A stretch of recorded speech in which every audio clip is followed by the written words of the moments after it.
Hi everyone, ಇವತ್ತಿನ ವ್ಲಾಗ್ನ start ಮಾಡ್ತಾ ಇದ್ದೀನಿ.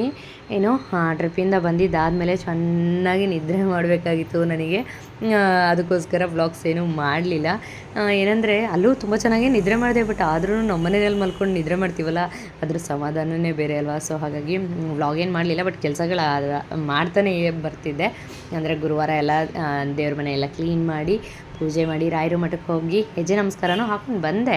ಎಲ್ಲ ಆಗುತ್ತೆ, ಬಟ್ ಆದರೆ ನಿದ್ರೆ ಮಾತ್ರ ಇನ್ನೂ ಜಾಸ್ತಿ ಬರುತ್ತೆ. ಆ ನಿದ್ರೆ ಟೈಮಲ್ಲಿ ವಿಡಿಯೋಸ್ ಮಾಡೋದಾಗಿರ್ಬೋದು, ವಿಡಿಯೋ ಎಡಿಟ್ ಮಾಡೋದಾಗಿರ್ಬೋದು. ಸೊ ಹಳೆ ವಿಡಿಯೋಸು ತುಂಬ ಇದ್ವು, ಅದೇ ಕೂಡ ಸ್ವಲ್ಪ ಜಾಸ್ತಿ ಸ್ಟೋರೇಜ್ ಜಾಸ್ತಿಯಾಗಿ ಇದು ವಿಡಿಯೋಸ್ ಮಾಡೋಕ್ಕೂ ಕಷ್ಟ ಆಗ್ತಿತ್ತು. ಸೊ ಹಾಗಾಗಿ ನಾನು ರೆಸ್ಟ್ ಮಾಡ್ಕೊಂಡ್ಬಿಡೋಣ, ಹಳೆ ವೀಡಿಯೋಸ್ಗಳೆಲ್ಲ ಎಡಿಟ್ ಮಾಡಿ ಹಾಕ್ಬಿಟ್ಟು ವ್ಲಾಗ್ಸ್ ಮಾಡೋಣ ಅಂತ ಹೇಳ್ಬಿಟ್ಟು ಮಾಡಿರಲಿಲ್ಲ. ಸೊ ಇವತ್ತು ನಾನು ವ್ಲಾಗ್ನ ಮಾಡ್ತಾಯಿದ್ದೀನಿ. ಇವತ್ತಿನ ದಿನ ಬಂದು ಶನಿ ಅಮಾವಾಸ್ಯೆ ಇದೆ ಅಲ್ವಾ. ಸೊ ಹಾಗಾಗಿ ರಂಗೋಲಿ ಹಾಕೋಣ ಅಂತ ಹಾಕ್ತಾಯಿದ್ದೆ. ಯೂಶ್ವಲಿ ರಂಗೋಲಿ ಹಾಕ್ತಾಯಿಲ್ಲ ನಾನು. ಇಲ್ಲಿ ಏನು ಸ್ಟಿಕ್ಕರ್ ಹಾಕಿದ್ದೀನಿ ಅದನ್ನು ಹಾಕಿಬಿಟ್ಬಿಟ್ಟಿದ್ದೀನಿ. ರೀಸನ್ ಏನು ಅಂದರೆ, ನಮ್ಮ ಮನೆಯಲ್ಲಿ ಹೊಸದಾಗಿ ಬಂದಿರೋ ಕುಕ್ಕಿ ಮೇಡಮ್ ಏನು ಮಾಡ್ತಾರೆ ಅಂದರೆ, ನಾನು ರಂಗೋಲಿ ಹಾಕಿ ಬಂದಿದ್ದೆ ಥರ ಇಲ್ಲಿ ನೋಡಿ, ನಾನು ಫಿಲ್ಲೇ ಮಾಡಿಲ್ಲ, ಇವಾಗ ವೀಡಿಯೋದಲ್ಲಿ ನೋಡ್ಕೊತಾ ಇದ್ದೀನಿ. ಅರ್ಜೆಂಟಲ್ಲಿ ಏನೇನು ಮಾಡಿದ್ದೀನಿ ಅಂತ ನನಗೆ ಗೊತ್ತಿಲ್ಲ. ಕುಕ್ಕಿ ಮೇಡಮ್ ಅವ್ರು ಏನು ಮಾಡ್ತಾರೆ ಅಂದರೆ, ಅವ್ರಿಗೆ ರಂಗೋಲಿ ಅಳಿಸೋದಕ್ಕಿಂತ ತಿನ್ನೋದಕ್ಕೆ ಜಾಸ್ತಿ ಇಷ್ಟ. ಹಾಕ್ಬಿಟ್ಟಿರ್ತಾಳೆ ಹಾಕಿರೋ ರಂಗೋಲಿನ, ಅದಕ್ಕೋಸ್ಕರ ಇನ್ನದೆಲ್ಲ ತಿಂತಾಳೆ ಅಂತ ಹೇಳ್ಬಿಟ್ಟು ಆದಷ್ಟು ರಂಗೋಲಿ ಕಮ್ಮಿನೇ ಹಾಕೋದು. ಗೀಜಿದ್ರೂ ಪರವಾಗಿಲ್ಲ, ಬಟ್ ತಿಂದುಬಿಡ್ತಾಳೆ ಬೇಗ. ಅವಳನ್ನ ಸೇಫ್ ಗಾರ್ಡ್ ಮಾಡ್ತಾ ಇರಬೇಕು, ಕಾಯ್ಕೊಂಡು ಕೂತಿರ್ಬೇಕು. ಸೊ ಹಾಗಾಗಿ ರಂಗೋಲಿನ ಜಾಸ್ತಿ ಹಾಕ್ತಾಯಿಲ್ಲ. ಇವತ್ತು ಹೇಗಿದ್ರು ಅವಳು ಇರಲಿಲ್ಲ ಅಂತ ಹೇಳ್ಬಿಟ್ಟು ಹಾಕ್ತೇನೋ, ಬಾರ್ಡರ್ನೂ ಏನು ಹಾಕಲಿಲ್ಲ, ಜಸ್ಟ್ ಡೈರೆಕ್ಟ್ ರಂಗೋಲಿನ ಹಾಕ್ತೆ. ಇನ್ನು ಅದಾದಮೇಲೆ ಮನೆ ಕಸ ಗುಡಿಸ್ಕೊಂಡು ಬರ್ತಾಯಿದ್ದೆ. ಅಂದ್ಕೊಳ್ಬೋದು ನಾನು ಯೂಶ್ವಲಿ ನನಗೆ ಹೆಲ್ಪ್ ಮಾಡೋದಕ್ಕಿದ್ದಾರೆ ಏನು ನಾನು ಅಂತ ಹೇಳ್ಬಿಟ್ಟು, ಬಟ್ ಅವರು ಹಾಲಿಡೇ ಇತ್ತು, ಹಾಗೆ ಊರಲ್ಲೇನೋ ಫಂಕ್ಷನ್ ಇತ್ತು ಅಂತ ಹೇಳ್ಬಿಟ್ಟು ಅವರು ಊರಿಗೆ ಹೋಗಿದ್ರು. ಸೊ ಹಾಗಾಗಿ ಇವತ್ತು ನಾನೇ ಮನೆ ಕ್ಲೀನ್ ಮಾಡೋಣ ಅಂತ ಹೇಳಿ ಎಲ್ಲ ಕಸ ಗುಡಿಸಿ, ಮನೆ ಒರೆಸಿ, ಪಾತ್ರೆ ಎಲ್ಲ ಕಿಚನ್ ಎಲ್ಲ ಫಸ್ಟೇ ಕ್ಲೀನ್ ಮಾಡಿ ಮುಗಿಸ್ಕೊಂಡ್ಬಿಟ್ಟಿದೆ ಹಿಂದಿನ ದಿನವೇ, ಇವತ್ತು ಈಸಿಯಾಗಲಿ ಅಂತ ಹೇಳ್ಬಿಟ್ಟು ಹಿಂಗೆ ಗುಡಿಸಿ ಒರೆಸಿ ಎಲ್ಲ ಕ್ಲೀನ್ ಮಾಡಿ ಮುಗಿಸ್ಬಿಟ್ಟು ಪೂಜೆ ಮಾಡೋಣ ಅಂತ ಬಂದೆ. ಏನು ಸಂತನೂ ಕೂಡ ಡ್ಯೂಟಿಗೆ ಹೊರಡ್ತಾಯಿದ್ರು ಅವರು. ಬ್ರೇಕ್ಫಾಸ್ಟ್ ಏನು ಬೇಡ, ನಾನು ಹೋಗ್ತೀನಿ, ನೀನು ಪೂಜೆ ಮಾಡ್ಕೊ ಅಂತ ಹೇಳ್ಬಿಟ್ಟು ಹೋಗ್ತಾಯಿದ್ರು. ನಾನು ಪೂಜೆಗೆ ಲೇಟ್ ಆಗುತ್ತಲ್ಲ ಅಂತ ಪೂಜೆಗೆ ರೆಡಿ ಮಾಡೋಕ್ಕೆ ಶುರು ಮಾಡಿದೆ. ಎಲ್ಲ ಕೆಲಸ ಮಾಡಿ ಬ್ರೇಕ್ಫಾಸ್ಟ್ ಮಾಡೋದು ಲೇಟ್ ಆಗ್ತಿತ್ತು. ತುಂಬ ಬೇಗ ಏನು ಇದ್ದಿರಲಿಲ್ಲ, ಇದ್ದಿದ್ದೆ ಬೇಗನೆ. ಸೊ ಹಾಗಾಗಿ ಎಚ್ಚರ ಆಗಲಿಲ್ಲ. ಹಾಗಾಗಿ ಅವರು ಟಿಫನ್ ಬೇಡ ಅಂತ ಹೇಳಿ ಹೋದರು. ನಾನು ಎಲ್ಲದನ್ನು ಮನೆ ಕ್ಲೀನ್ ಮಾಡಿಕೊಂಡು ಪೂಜೆ ಮಾಡ್ತಾಯಿದ್ದೆ. ಇನ್ನು ದೇವ್ರ ಮನೆ ಎಲ್ಲ ಕ್ಲೀನ್ ಮಾಡಿದ್ದೆ. ಗುರುವಾರ ಒಂಥರ ಕ್ಲೀನಾಗಿದ್ದರೆ ಪೂಜೆ ಮಾಡೋದಕ್ಕೆ ಒಂಥರ ಸಮಾಧಾನ ಇರುತ್ತೆ ಮನಸ್ಸಿಗೆ, ಇಲ್ಲಾಂದರೆ ಪೂಜೆ ಮಾಡೋದಕ್ಕೂ ಬೇಜಾರು ಅನಿಸ್ತಾ ಇರುತ್ತೆ. ಇನ್ನು ಪೂಜೆ ಮಾಡಿಬಿಟ್ಟು ಇವತ್ತು ಅಮಾವಾಸ್ಯೆ ಇತ್ತಲ್ವ, ಅದಕ್ಕೆಲ್ಲ ಧೂಪ ಹಾಕಬೇಕಿತ್ತು. ಸೊ ಹಾಗಾಗಿ ಫಸ್ಟಿಗೆ ಪೂಜೆ ಮುಗಿಸೋಣ ಅಂತ ಪೂಜೆ ಮಾಡ್ತಾಯಿದ್ದೀನಿ. ಇನ್ನು ಯೂಶ್ವಲಿ ನಾನು ಇತ್ತೀಚೆಗೆ ಸ್ವಲ್ಪ ಗಂಧದ ಕಡ್ಡಿನ ಕಮ್ಮಿ ಬಳಸ್ತಾ ಇದ್ದೀನಿ. ರಾಯರು ಫೋಟೋಗೆ ಗಂಧದ ಕಡ್ಡಿ ಬಳಸಿ ಪೂಜೆ ಮಾಡೋ ಹಾಗಿಲ್ಲ. ಹಾಗಾಗಿ ಈ ಧೂಪದ ಸ್ಟಿಕ್ ಬರುತ್ತಲ್ಲ, ಸೊ ಅದೇ ಗಂಧದ ಕಡ್ಡಿ ಥರ ಯೂಸ್ ಆಗುತ್ತೆ ಅಂತ ಹೇಳ್ಬಿಟ್ಟು ಅದರಲ್ಲೇ ಪೂಜೆ ಮಾಡಿಬಿಡ್ತೀನಿ.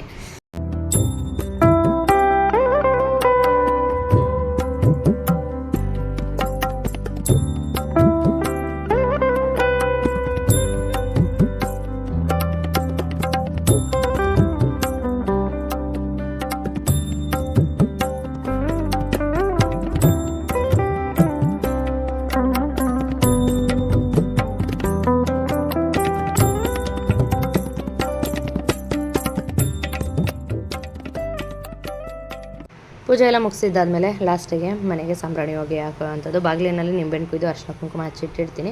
ಇನ್ನು ಅದಾದಮೇಲೆ ಪೂಜೆ ಎಲ್ಲ ಮುಗಿದಿದ್ದಾದಮೇಲೆ ಸಾಂಬ್ರಾಣಿ ಹಾಕೋದು. ಅದಕ್ಕೆ ನಾನು ತೆಂಗಿನಕಾಯ್ದು ಚಿಪ್ಪೆ, ಮೊಟ್ಟೆ ಚಿಪ್ಪೆ ಏನು ಬರುತ್ತೆ ಅದು, ಮತ್ತು 2 ಇಜ್ಲು ಮತ್ತು ಕರ್ಪೂರನ ಹಾಕ್ಬಿಟ್ಟು ಹಚ್ಕೊಳ್ತೀನಿ. ಅದು ಹಚ್ಚಿದ್ದಾದಮೇಲೆ ಅದೆಲ್ಲ ಸ್ವಲ್ಪ ಕೆಂಡಾಗ ಟೈಮ್ನಲ್ಲಿ ಒಂದು ಪಲಾವ್ ಎಲೆನ ಅದರಲ್ಲಿ ಸುಡ್ತೀನಿ. ಅದಾದಮೇಲೆ ಅದಕ್ಕೆ ಸ್ವಲ್ಪ ಸಾಂಬ್ರಾಣಿ ಪೌಡರೇ ಸಿಗುತ್ತೆ, ಸಾಂಬ್ರಾಣಿ ಪೌಡರು, ಹಾಗೆ ಪಚ್ಚ ಕರ್ಪೂರ ಸ್ವಲ್ಪ, ಹಾಗೆ ಬಿಳಿ ಸಾಸಿವೆ ಸ್ವಲ್ಪ, ಜೊತೆಗೆ ಇದು ಲವಂಗ, 1-3 ಲವಂಗನ ಹಾಕಿಬಿಟ್ಟು ಮನೆ ಫುಲ್ಲು ಹೊಗೆನ ಕೊಡೋ ಅಂಥದ್ದು. ಅಂದರೆ ಎಲ್ಲ ಕಡೆನೂ ಆ ಹೊಗೆನ ತೋರಿಸಿ ತಂದು ಅದನ್ನು ಬಾಗಿಲಿಂದ ಹೊರಗಡೆನೇ ಇಟ್ಬಿಡ್ತೀನಿ. ಬಾಗಿಲಿಂದ ಹೊರಗೆ, ಮನೆ ಒಳಗೆ ಇಡೋದಿಲ್ಲ.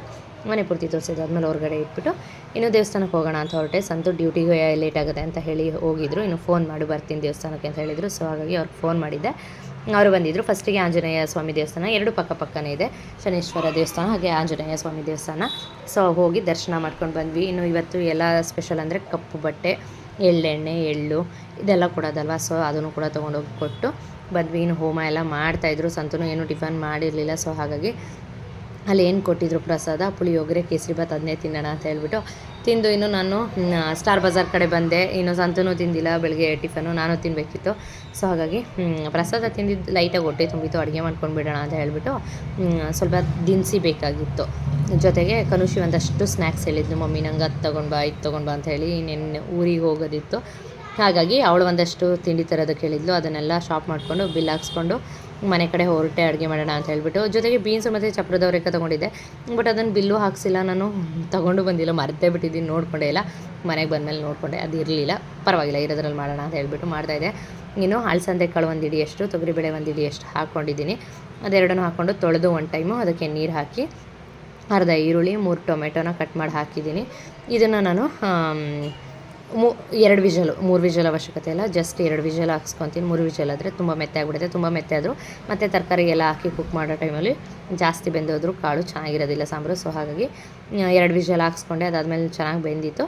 ಇನ್ನು ಇದರಲ್ಲಿ ಟೊಮೆಟೊಸ್ ಏನು ಬೆಂದಿದೆ ಅದನ್ನೆಲ್ಲ ತೊಗೊಂಡು ಒಂದು ಜಾರ್ನಲ್ಲಿ ಹಾಕ್ಕೊಳ್ತಾ ಇದ್ದೀನಿ. 3 ಟೊಮೆಟೊ ಏನು ಬೇಯಿಸಿದೆ ಆ 3 ಟೊಮೆಟೊನು ಇದರಲ್ಲಿ ಹಾಕ್ಕೊಂಡು ಇದ್ರ ಜೊತೆಗೆ ಸ್ವಲ್ಪ ಬೇಯಿಸಿರೋ ಕಾಳು ಏನಿದೆ ಅದನ್ನು ಕೂಡ ಆ್ಯಡ್ ಮಾಡ್ಕೊತೀನಿ. ಅದ್ರ ಜೊತೆ ಒಂದೇ ಒಂದು ಸ್ಪೂನಷ್ಟು ತೆಂಗಿನಕಾಯಿ ತುರಿ. ನಾವು ಕಾಳನ್ನ ಆ್ಯಡ್ ಮಾಡ್ಕೊಳ್ಳೋದ್ರಿಂದ ತೆಂಗಿನಕಾಯಿ ತುರಿ ಜಾಸ್ತಿ ಹಾಕಬೇಕು ಅನ್ನೋ ಅವಶ್ಯಕತೆ ಇರೋದಿಲ್ಲ. ಸೊ ಹಾಗಾಗಿ ತೆಂಗಿನಕಾಯಿ ತುರಿನ 1 ಸ್ಪೂನಷ್ಟು ಹಾಕ್ಕೊಂಡೆ. ಇನ್ನು ಬೆಳ್ಳುಳ್ಳಿ 5ರಿಂದ 6 ಎಸಳು ಬೆಳ್ಳುಳ್ಳಿ. ಇನ್ನು ಹುಳಿಗೆ ಎಷ್ಟು ಬೇಕಾಗುತ್ತೆ, ಟೊಮೆಟೊನು 3 ಹಾಕಿದ್ದೀನಿ. ಸೊ ಹಾಗಾಗಿ ಸ್ವಲ್ಪ ಹುಣಸೆಹಣ್ಣು ಹಾಕ್ಕೊಂಡಿದ್ದೀನಿ. ಅದು ನಮ್ಮ ಹುಳಿಗೆ ಬೇಕಾದಷ್ಟು ಹುಳಿನ ಹಾಕ್ಕೊಂಡು ಖಾರನ ಹಾಕ್ಕೊಂಡು ಸ್ವಲ್ಪ ಅಂದರೆ ಖಾರ ಮೀನ್ಸ್ ಬೇಳೆ ಸಾಂಬಾರು ಪೌಡರ್ನ ಹಾಕಿ ನೀರು ಹಾಕಿ ಅದನ್ನು ನುಣ್ಣಗೆ ರುಬ್ಕೊಳ್ಳೋ ಅಂಥದ್ದು. ಇನ್ನು ಇಲ್ಲಿ ನಾನು ಏನು ತೆಗೆದಿಟ್ಟಿದೆ ಎಲ್ಲ ಕಾಳು ಬೇಯಿಸಿದ್ದು ಅದ್ರ ಜೊತೆಗೆ ಫಸ್ಟಿಗೆ ಕ್ಯಾಪ್ಸಿಕಮ್ ಆಲೂಗಡ್ಡೆ ಎರಡನ್ನೂ ಹಾಕಿ ಬೇಯಿಸ್ಕೊಳ್ತಾ ಇದ್ದೀನಿ. ಇದ್ರ ಜೊತೆ ಬೀನ್ಸು ಚಪ್ರದ ಅವರೆಕಾಯಿ ಎಲ್ಲ ಮಿಕ್ಸ್ ತರಕಾರಿ ಹಾಕ್ಬಿಟ್ಟು ಮಾಡಿದ್ರೆ ಸಾಂಬಾರು ಇನ್ನೂ ಚೆನ್ನಾಗಿರುತ್ತೆ. ಬಟ್ ಆದರೆ ನಾನು ಅದು ಬಿಟ್ಟು ಬಂದಿದ್ದರಿಂದ ಬರೀ ಏನಿದೆ ಅದನ್ನೇ ಹಾಕಿ ಮಾಡೋಣ, ಮತ್ತು ಯಾರು ಹೋಗ್ತಾರೆ ಅಂತ ಹೇಳ್ಬಿಟ್ಟು ಅದನ್ನೇ ಹಾಕಿ ಮಾಡ್ತಾಯಿದ್ದೆ. ಫಸ್ಟಿಗೆ ಅದನ್ನು ಹಾಕಿ ಆಲೂಗಡ್ಡೆ ಮತ್ತು ಕ್ಯಾಪ್ಸಿಕಮ್ ಹಾಕಿ ಬೇಯೋದಕ್ಕೆ ಇಡ್ತಾಯಿದ್ದೆ. ಇನ್ನು ರುಬ್ಬಿರೋ ಮಸಾಲೆನೂ ಕೂಡ ಇದ್ರ ಜೊತೆನೇ ಹಾಕಿ ಮಿಕ್ಸ್ ಮಾಡಿಬಿಟ್ಟು ಸಾಂಬಾರ್ದು ಕನ್ಸಿಸ್ಟೆನ್ಸಿ ಏನು ಬೇಕಾಗುತ್ತೆ ಅದನ್ನು ನೋಡಿ ಈ ಟೈಮಲ್ಲಿ ನೀರನ್ನು ಆ್ಯಡ್ ಮಾಡ್ಕೊಳ್ಬೇಕು. ಇನ್ನು ಅದಾದಮೇಲೆ ಇದು ಸ್ವಲ್ಪ ಹೊತ್ತು ಬೇಯೋದಕ್ಕೆ ಇಡ್ತೀನಿ ನಾನು. ಅಂದರೆ ಆಲೂಗಡ್ಡೆ ಮತ್ತು ಕ್ಯಾಪ್ಸಿಕಮ್ ಏನಿದೆ ಅದು ಸ್ವಲ್ಪ ಜಾಸ್ತಿ ಟೈಮ್ ತೊಗೊಳುತ್ತೆ, ನುಗ್ಗೆಕಾಯಿಗಿಂತ ಸ್ವಲ್ಪ ಜಾಸ್ತಿ ಟೈಮ್ ತೊಗೊಳುತ್ತೆ ಬೇಯೋದಕ್ಕೆ ಅಂತ ಹೇಳ್ಬಿಟ್ಟು. ಸೊ ಹಾಗಾಗಿ ಅದನ್ನು ಸ್ವಲ್ಪ ಜಾಸ್ತಿ ಹೊತ್ತೆ ಮುಂಚೆನೇ ಹಾಕಿ ಅದನ್ನು ಕುದಿಯೋದಕ್ಕೆ ಇಟ್ಟಿದ್ದೀನಿ. ಕ್ಯಾಪ್ಸಿಕಮ್ಮು ಕೂಡ ನುಗ್ಗೆಕಾಯಿ ಅಷ್ಟೇ ಬೆಂದರೂ ಚೆನ್ನಾಗಿರುತ್ತೆ. ಬಟ್ ಆದರೆ ಅದು ಸಾಂಬಾರಲ್ಲಿ ಸ್ಮ್ಯಾಶ್ ಆಗೋ ಥರ ಬೇಯಿಸ್ಕೊಂಡ್ರೆ ಸಾಂಬಾರು ಟೇಸ್ಟ್ ಇನ್ನೂ ಚೆನ್ನಾಗಿರುತ್ತೆ. ನುಗ್ಗೆಕಾಯಿ ಸಾಂಬಾರಲ್ಲಿ ಕ್ಯಾಪ್ಸಿಕಮ್ಮು ಚೆನ್ನಾಗಿ ಬೆಂದಿದ್ರೆ ಟೇಸ್ಟ್ ಇನ್ನೂ ಸಖತ್ತಾಗಿರುತ್ತೆ. ಸೊ ಹಾಗಾಗಿ ಅದನ್ನು ಕೂಡ ಆಲೂಗಡ್ಡೆ ಏನು ಬೇಯುತ್ತೆ ಅದೇ ಟೈಮಿಂಗ್ಸಲ್ಲಿ ಕುಕ್ ಆಗಲಿ ಅಂತ ಹೇಳ್ಬಿಟ್ಟು ಆಲೂಗಡ್ಡೆ ಕ್ಯಾಪ್ಸಿಕಮ್ನ ಬೇಯೋದಕ್ಕಿಟ್ಟು ನಾನು ಕೂಡ ಕಿಚನ್ ಕ್ಲೀನ್ ಮಾಡ್ಕೊತಾ ಇದ್ದೆ. ಇನ್ನು ಇದೇ ಟೈಮಲ್ಲಿ ಅದಕ್ಕೆ ಎಷ್ಟು ಸಾಲ್ಟ್ ಬೇಕಾಗುತ್ತೆ, ರುಚಿಗೆ ಎಷ್ಟು ಉಪ್ಪು ಬೇಕಾಗುತ್ತೆ ಅಷ್ಟು ಹಾಕ್ಕೊತೀವಿ. ಸಾಲ್ಟು ಕಾಳು ಬೇಯಬೇಕಾದ್ರೆ ಹಾಕೋದಿಲ್ಲ, ಯಾಕೆಂದರೆ ಅದು ಕಾಳು ಕುಕ್ ಆಗೋದಿಲ್ಲ ಕರೆಕ್ಟಾಗಿ. ಸೊ ಹಾಗಾಗಿ ಸ್ವಲ್ಪ ನೋಡಿಕೊಂಡು ಅಂದರೆ ಕಾಳು ಬೇಯಿಸಿದಾದ್ಮೇಲೆ ಸಾಲ್ಟ್ ಹಾಕಿ ಈ ರೀತಿ ಬೇಯಬೇಕಾದ್ರೆ ಇಡೋದು. ಇನ್ನದಾದಮೇಲೆ ನಾನು ನುಗ್ಗೆಕಾಯಿನೂ ಕೂಡ ಹಾಕಿಬಿಟ್ಟು ಜಸ್ಟ್ ಹಾಗೆ 5 ನಿಮಿಷ ಕ್ಲೋಸ್ ಮಾಡಿಟ್ಟು ಬೇಯಿಸಿದ್ದಷ್ಟೇ. ವಿಷಲ್ ಏನು ಹಾಕ್ಸೋದಕ್ಕೆ ಹೋಗಲಿಲ್ಲ. ವಿಷಲ್ ಹಾಕ್ಸಿದ್ರೆ ನುಗ್ಗೆಕಾಯಿ ಪೂರ್ತಿ ಸ್ಮ್ಯಾಶ್ ಆಗಿಬಿಡುತ್ತೆ. ಸೊ ಹಾಗಾಗಿ 5 ನಿಮಿಷ ಹಾಗೆ ಕ್ಲೋಸ್ ಮಾಡಿಟ್ಟು ಬೇಯಿಸಿದೆ. ಅದಾದಮೇಲೆ ಇದಕ್ಕೆ ಒಗ್ಗರಣೆ ಹಾಕ್ಕೊಂಡೆ. ಸಿಂಪಲಾಗಿ ಎಣ್ಣೆ, ಸಾಸಿವೆ, ಈರುಳ್ಳಿ, ಕರಿಬೇವು, ಹಿಂಗು ಇದಿಷ್ಟನ್ನು ಹಾಕಿ ಒಗ್ಗರಣೆನ ಹಾಕ್ಕೊಂಡೆ. ಇದಕ್ಕೆ ಬೇಕಿದ್ದರೆ ಬೆಳ್ಳುಳ್ಳಿ ಜಜ್ಜಿಬಿಟ್ಟು ಹಾಕ್ಕೊಳ್ಬೋದು, ಒಣಮೆಣ್ಸಿನ್ಕಾಯಿ ಹಾಕ್ಕೊಳ್ಬೋದು. ಅವ್ರವ್ರ ಮನೆಯಲ್ಲೇ ಒಂದೊಂದು ಸ್ಟೈಲ್ ಇರುತ್ತಲ್ವ. ನಾನು ಇದೇ ಸ್ಟೈಲು ಅಂತ ಏನು ನಂದಿಲ್ಲ, ನನಗೆ ಮನಸ್ಸಿಗೆ ಹೆಂಗೆ ಬರುತ್ತೆ ಹಾಗೆಲ್ಲ ಒಗ್ಗರಣೆ ಮಾಡ್ತಾಯಿದ್ದೀನಿ. ಸೊ ಈ ರೀತಿಯಾಗಿ ಒಗ್ಗರಣೆ ಮಾಡಿದ್ದೆ. ಬಟ್ ಆದರೆ ಹಿಂಗನ್ನ ಸ್ವಲ್ಪ ಜಾಸ್ತಿ ಬೆಳೆಸಿದೆ, ಯಾಕೆಂದರೆ ಅಲಸಂದೆ ಕಾಳಾಗಿರೋದ್ರಿಂದ ಅಸಿಡಿಟಿ ಆಗೋ ಚಾನ್ಸಸ್ ಇರುತ್ತೆ ಅಂತ ಸ್ವಲ್ಪ ಹಿಂಗನ್ನ ಜಾಸ್ತಿ ಹಾಕ್ತೀನಿ ಅಷ್ಟೇ. ಇನ್ನಿಷ್ಟು ಪಾತ್ರೆ ಸಿಂಕಲ್ಲಿ ಉಳ್ಕೊಂಡಿದ್ವು. ಕಿಚನ್ ಎಲ್ಲ ಪೂರ್ತಿ ಕ್ಲೀನ್ ಮಾಡಿದ್ದಾಗಿತ್ತು. ಶೋಭೋರು ಏನು ಬರೋದಿಲ್ಲ, ಅಂದರೆ ನಾನು ಏನು ಗೊತ್ತಾ ಅಲ್ಲಲ್ಲೇ ಕ್ಲೀನ್ ಮಾಡ್ತಾಯಿರ್ತೀನಿ. ಬಟ್ ಶೋಭೋರು ನಾಳೆ ಬರ್ತಾರೆ ಅಂದರೆ ಮಾಡ್ಕೊಳ್ಳೋಣ ಬಿಡು ಅಂತ ಹೇಳ್ಬಿಟ್ಟು ಎಲ್ಲ ಬಿಟ್ಬಿಟ್ಟಿರ್ತೀನಿ, ಹಂಗೆ ಮಾಡ್ತಾಯಿರ್ತೀನಿ. ಬಟ್ ಹೆಂಗಿದ್ರು ನಾಳೆನೂ ಶೋಭೋರು ಬರೋದಿಲ್ಲ. ಸೊ ಹಾಗಾಗಿ ಕಿಚನ್ ಎಲ್ಲದನ್ನು ಪೂರ್ತಿ ಕ್ಲೀನ್ ಮಾಡಿ ಮುಗಿಸಿದಾಯಿತು. ಅಡುಗೆ ಮುಗಿಸೋದ್ರೊಳಗೆ 2:10 ಇನ್ನು ಸಂತನು 2:30 ಒಳಗೆಲ್ಲ ಬರ್ತಾರೆ. ಇನ್ನು ಸಂತನು ಬರೋದು 2:30 ಆಯಿತು. ಆ ಟೈಮಲ್ಲಿ ಆಲ್ರೆಡಿ ಮಳೆನೂ ಸ್ಟಾರ್ಟ್ ಆಗಿತ್ತು. ಸ್ಮೆಲ್ ಮಾತ್ರ ಚೆನ್ನಾಗಿರುತ್ತೆ. ಈ ಟೈಮಲ್ಲಿ ಮಳೆ ಚೆನ್ನಾಗಿ ಬಿಸಿಲುಕ್ಕಾದಾಗ ನೆಲಕ್ಕೆ ಹನಿ ಬಿದ್ದರೆ ಅದ್ರ ಸ್ಮೆಲ್ ತೊಗೊಳ್ಳೋದೇನೋ ಒಂಥರ ಚೆಂದ ಅನಿಸ್ತಾ ಇರುತ್ತೆ. ಇನ್ನು ಬ್ಲಾಗ್ನೂ ಕೂಡ ಕಂಟಿನ್ಯೂವೇ ಮಾಡಲಿಲ್ಲ ನಾನು. ಇವಾಗ ವೀಡಿಯೋ ಕಂಟಿನ್ಯೂ ಮಾಡ್ತಾಯಿದ್ದೀನಿ. ಇದು ನೆಕ್ಸ್ಟ್ ಡೇ. ಇವಾಗ ವೀಡಿಯೋನ ಕಂಟಿನ್ಯೂ ಮಾಡ್ತಾ ಇರೋದು. ನಾನು ರೆಡಿಯಾಗಿ ನಿಂತಿದ್ದೀನಿ. ಟೈಮ್ ಆಲ್ರೆಡಿ 3:45, 4 ಗಂಟೆಗೆ ಇನ್ನು 15 ಮಿನಿಟ್ಸ್ ಬಾಕಿ ಇದೆ. ರೆಡಿಯಾಗಿ ನಿಂತಿದ್ದೀನಿ. ಅಂದರೆ ಊರಿಗೆ ಹೋಗೋಣ ಅಂತ ಹೇಳಿಬಿಟ್ಟು ಊರಿಗೆ ಸಂತೂರು ಬಿಟ್ಕೊಡ್ತೀನಿ ಅಂತ ಹೇಳಿದರು. ಬಟ್ ಆದರೆ ಅವ್ರಿಗೆ ಸ್ಟೇಷನಲ್ಲಿ ಸ್ವಲ್ಪ ಜಾಸ್ತಿ ಕೆಲಸ ಇದೆಯಂತೆ. ಹಾಗಾಗಿ ನೀನೇ ಹೋಗು ಅಂತ ಹೇಳಿದ್ರು. ಇನ್ನೇನು ಮಾಡೋದು, ಹೊರಟ್ರೆ ಬೆಳಗ್ಗೆ ಹೊರಡಬೇಕು, ಬಿಸಿಲಿಲ್ಲದೆ ಇದ್ದಾಗ, ಇಲ್ಲ ಸಂಜೆ ಹೊರಡಬೇಕು. ಸೊ ಹಾಗಾಗಿ ನಾನೇ ಸ್ವಲ್ಪ ಲೇಟಾಗಿ ಹೋಗೋಣ ಅಂತ ಹೇಳ್ಬಿಟ್ಟು ಬೆಳಗ್ಗೆ ಎದ್ದು ಬ್ರೇಕ್ಫಾಸ್ಟ್ ಮಾಡಿಕೊಂಡು, ಬ್ರೇಕ್ಫಾಸ್ಟ್ ಅಂದರೆ ಏನೂ ಸ್ಪೆಷಲ್ ಮಾಡಲಿಲ್ಲ. ಹಿಂದಿನ ದಿನ ಏನೋ ಕಾಳು ಹುಳಿ ತೋರಿಸಿದ್ದೆ ಅದೇ ಇತ್ತು. ಸೊ ಅದನ್ನೇ ತಿಂದು ಮುಗಿಸಿ ರೆಡಿ ಆದೆ. ಮನೆಯೆಲ್ಲ ಕ್ಲೀನ್ ಮಾಡಿದೆ ಒಂದು ರೌಂಡು. ಅಂದರೆ ಅಲ್ಲಿ ನಾನು ಹೋಗೋದಕ್ಕೆ ಲಗೇಜ್ ರೆಡಿ ಮಾಡಿ ಇಟ್ಟಿದ್ದೀನಿ. ಮನೆಯಲ್ಲ ಅದನ್ನು ಗುಡಿಸಿ ಒರೆಸಿ, ಶೋಭಾ ಬಂದಿಲ್ಲ ಅಲ್ಲ, ಸೊ ಗುಡಿಸಿ ಒರೆಸಿ ಕ್ಲೀನ್ ಮಾಡಿ ಪಾತ್ರೆ ಎಲ್ಲ ವಾಶ್ ಮಾಡಿ ಇಟ್ಟಿದ್ದೀನಿ. ಏನು ನಾನು ಹೋಗಬೇಕಾದ್ರೆ ಈ ರೀತಿಯಾಗಿ ಮನೆ ಇದೆ. ಇನ್ನು ಈ ಬ್ಯಾಗು ನಾನು ತೊಗೊಂಡು ಹೋಗೋದು. ನಮಗೆ ಕುಕ್ಕಿ ನೋಡಬೇಕು, ಜಾಸ್ತಿ ಮಿಸ್ ಮಾಡ್ಕೊತಾ ಇದ್ದೀನಿ ಅವಳ. ಸೊ ಹಾಗಾಗಿ ಹೊರಡೋಣ ಅಂತ ಹೊರಟೆ. ಇನ್ನು ಸಂತು ನಮ್ಮನ್ನ ಪಿಕ್ ಮಾಡೋದಕ್ಕೆ ಬರ್ತಾರೆ ಮೈಸೂರಿಂದ ಕರ್ಕೊಂಡು ಬರೋದಕ್ಕೆ. ಸೊ ಹಾಗಾಗಿ ಇವಾಗ ನಾನು ಹೊರಟಿದ್ದೀನಿ. ಬನ್ನಿ ಹೊರಡೋಣ. ಹೇಗಾಗುತ್ತೆ ಅಂದರೆ ಬಸ್ಸಲ್ಲಿ ಹೋಗೋಣ ಅಂತ ಪ್ಲ್ಯಾನ್ ಇರೋದು. ಸಂಜೆ ಟೈಮಲ್ಲಿ ಏನಂದರೆ ಆ ರೋಡು ಅದು ಏನು ರೋಡು ನನಗೆ ಮರವು ಜಾಸ್ತಿ ಆಗಿಬಿಟ್ಟಿದೆ ಇತ್ತೀಚೆಗೆ, ಯಾಕೋ ಗೊತ್ತಿಲ್ಲ. ಆ ರೋಡಲ್ಲಿ ಹೋಗ್ತಿದ್ರೆ ಎಲ್ಲೂ ಸ್ಟಾಪ್ ಇರಲ್ಲ ಅಲ್ವಾ, ಆರಾಮ್ಸೆ ಹೋಗ್ಬೋದು, ಗಾಳಿ ಚೆನ್ನಾಗಿ ಬೀಸ್ತಾ ಇರುತ್ತೆ. ಸೊ ಹಾಗಾಗಿ ಬಸ್ಸಲ್ಲಿ ಹೋಗೋಣ ಅಂತ ಪ್ಲ್ಯಾನ್ ಮಾಡಿದ್ದೀನಿ. ಇನ್ನು ಸಂತು ಕೆಳಗಡೆ ವೆಯ್ಟ್ ಮಾಡ್ತಾ ಇದ್ದಾರೆ, ಆಟೋ ಬುಕ್ ಮಾಡ್ಕೊಡ್ತೀನಿ ಬಾ ಹೋಗುವೆ ಅಂತ ಹೇಳ್ಬಿಟ್ಟು. ಸೊ ಹೊರಡ್ತೀನಿ. ಅಲ್ಲಿ ಏನು ನಮ್ಮ ಕುಕ್ಕಿ ಹೇಗೆ ರಿಯಾಕ್ಟ್ ಮಾಡ್ತಿಲ್ಲ ಅನ್ನೋದನ್ನು ನೋಡೋಣ ಬನ್ನಿ ನೆಕ್ಸ್ಟಿಗೆ. ಸಂತು ಆಟೋ ಬುಕ್ ಮಾಡ್ಕೊಡ್ತೀನಿ ಅಂದರು. ನೋಡಿದ್ರೆ ಬಂದು ನನಗೆ ಕೇಳ್ತಿದ್ದಾರೆ ಆಟೋ ಬುಕ್ ಮಾಡ್ಕೊಂಡ ಅಂತ ಹೇಳ್ಬಿಟ್ಟು. ಅದಾದಮೇಲೆ ಸರಿ ಆಯಿತು ಅಂತ ನಾನೇ ಬುಕ್ ಮಾಡಿದೆ. ಅಂದರೆ ಅವರು ಓಲಾ ಊಬರ್ ಏನೂ ಯೂಸ್ ಮಾಡೋದಿಲ್ಲ, ಸೊ ನಾನೇ ಬುಕ್ ಮಾಡ್ಕೊಳ್ಬೇಕು. ಇನ್ನು ಅದಾದಮೇಲೆ ಬಂದು ಹಾಗೆ ಬಸ್ಸಲ್ಲಿ ಕೂತೆ. ಬಿಸಿಲು ಕಮ್ಮಿಯಾಗಿ ಫುಲ್ ಎಲ್ಲ ಕಾಮಾಗಿತ್ತು, ವೆದರು ಚೆನ್ನಾಗಿತ್ತು.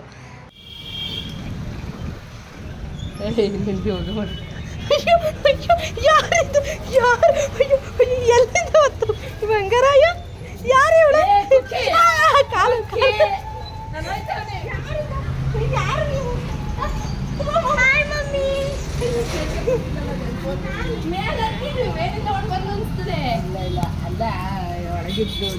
ಒಳಗಿರ್ಲಿಲ್ಲ ಹೀರೋ ಒಳ್ಳೆ ಕೇಳೋಣ.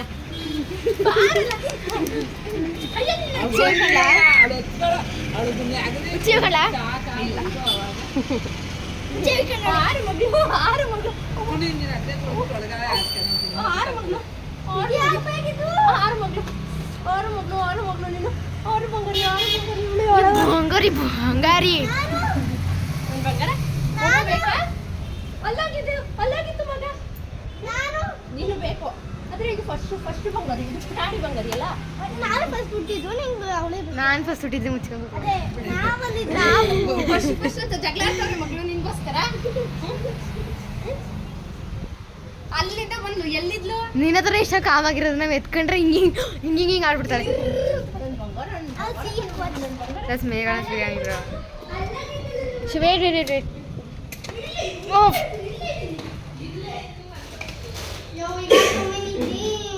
ಕೇಳಿದಲ್ಲ ತಿನ್ನಕ್ಬೇಕು ಅಂತ. ಎಲ್ಲಿ ಭವ್ಯ ಬಂದ ತಕ್ಷಣ ಹಂಗೆ ಆಡೋದು. ಯಾರದು ಕುಕಮ್ಮ ಆರದು? ಅಯ್ಯೋ ಮೆಲ್ಲಗೆ